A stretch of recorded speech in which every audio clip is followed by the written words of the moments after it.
అమ్మా మీరు ఏ ఊరి నుంచి వచ్చారు? సిబిఎన్ గారు జెండా వేసుకున్నారు, టీడీపీ సపోర్టర్ అమ్మా? టీడీపీ సపోర్టర్ అండి. మంజుల రాణి కాజా నా పేరు. ఇక్కడ డాలస్లో ఉంటాను. మా పేరెంట్స్ కృష్ణా జిల్లా అనమాట, ఎలమూరు నుంచి. సో నేను వన్ పాయింట్ ఒకటి చెప్తాం అనుకుంది ఏంటంటే, రాష్ట్రం బాగా అభివృద్ధి పొందుతుంది. మనదంతా కోస్టల్ ఏరియా కదండి. సో మనకి అభివృద్ధి అంత బాగున్నప్పుడు సడన్గా మన క్లైమేట్ చేంజ్ వలన ఏదో ఒకటి ఎఫెక్ట్ అయితే రాష్ట్రం దెన్ ఎవ్రీథింగ్ అంటే కొంచెం మళ్ళీ మన డౌన్ వెళ్ళినట్టు అవుతుంది. అది కూడా కొంచెం ప్రిపేర్డ్గా మన ప్రభుత్వం రాష్ట్రం ఉంటే బాగుంటుందని, that one thing I wanted to bring it up అనమాట.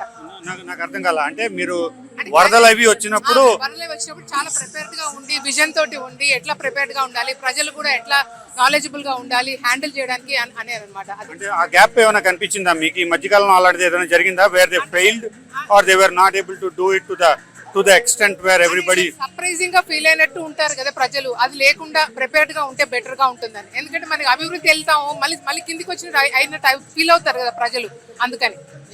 సో ఆ రంగంలో మీరు గవర్నమెంట్ ని కొంచెం ప్రిపేర్డ్ గా ఉండి పీపుల్ ని ప్రిపేర్డ్ గా ఉంచి ప్రోయాక్టివ్ గా ఉండమంటున్నారు ఇన్స్టెడ్ ఆఫ్ రియాక్టివ్. అదేనా మీ ప్రోయాక్టివ్ గా ఉంటే we can handle situations, any difficult situations అనేది. ఎందుకంటే మనది ఫుల్లీ కోస్టల్ ఏరియా. మనకి హైదరాబాద్ లాగా ప్రొటెక్టెడ్ కాదు మనది లైక్ ఎక్కడి నుంచైనా వరదలు, థండర్ స్టార్మ్స్ ఏదో ఒకటి వచ్చేస్తాయి కదా. దానికి ప్రొయాక్టివ్ గా ఉంటే చాలా మంచిది.